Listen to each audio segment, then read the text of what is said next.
Okay, so let's start filling in our patterns. This sheet here are just a few examples of something that I filled out. So notice the variety. I have circles, I have waves, I have floral, I have stripes, I have zigzags, I have dots. I'm trying to really play up different patterns here. Now the idea is that these patterns will become the light dark values that we mapped out on our picture.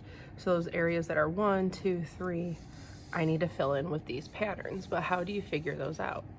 Well, it's easier to show you in person, but through the video, I'm gonna put my hand here. Do you see how it goes out of focus and you start to see just a value show up on the left there of my little value squares? And you'll see this one is really light, this one's kind of in the middle versus this one that looks really dark when it's starting to blur.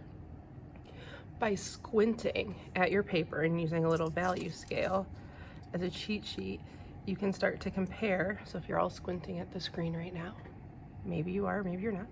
If you're squinting, you'll start to see this has a lot more white.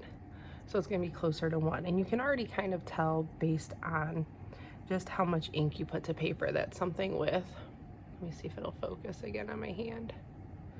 We'll try again. Something with a lot more black ink is going to be darker versus something with a lot less ink is going to be lighter. So I'm going to start to fill this in, and I have my little cheat sheet as well. So I'm going to start to fill in my number 1s. So this large section of Aspen's nose is a 1. And looking at my picture, you know, either one of these, I'm really going to lean towards this one. I can fill in that space. So using my thin point Sharpie, because our supply list called for both, use what you have. At least if you have a thin point, you should be able to do some of those fine lines. With my thin point Sharpie, I'm just going to very carefully start to fill in my number 1 areas. I'm going to start with my lines. And slowly kind of draw them in here, taking my time so that they're nice and straight. I can use a ruler if I want.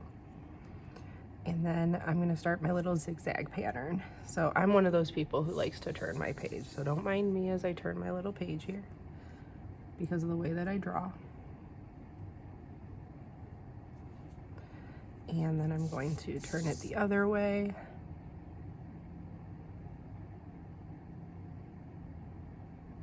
I'm just going to connect those dots, and I'm going to continue this pattern across this whole section that is a 1. Now, if you have multiple sections that touch each other that are the same number, you could do different patterns, or make sure they're just one large open area so that you could do the same pattern across the whole thing. So this one I butted 2 number 1 sections next to each other. So as I fill this one in, you'll notice that this one is also a number 1 on the side. So that one I might fill in with this pattern instead, so that it shows a little bit of change or variety in my pattern choices. But you'll go ahead and you'll just keep filling in. If I need a darker area, so let's look for a dark one on here. Let's say I want to fill in, squinting at my picture, this kind of looks like a 4. So I would say a number 4 might be this arch one here. So let's see. I can also come in here, and I'm just going to pick a spot to start to kind of give me a beginning point.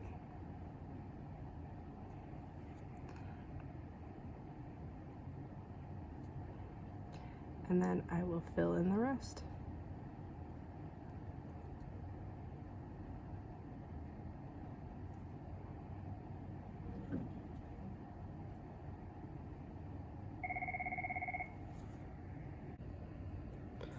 So take your time on your drawings and really focus on the designs and how much you're filling them in. Build up those different values that you have so that you can have some really cool designs on your little animals, and try to change them up. So if you have something with curves, maybe try to do some squares next to it so that it breaks up the space. Your patterns should all be a little bit different. They should not be so similar that they start to blend together, because then they just bleed into one another on to your animal. Make sure to, little professional note, that you have something under your picture while you're working, because it does bleed through, and I don't need you destroying art tables or your kitchen table or anything else, so that you have a nice clean workspace. I too like to work with maybe a drawing board or a clipboard underneath normally, so that I have kind of a hard surface and I can carry it with me and do it in different places. So keep working on this. You'll have your different values on here, and can't wait to see all of these done.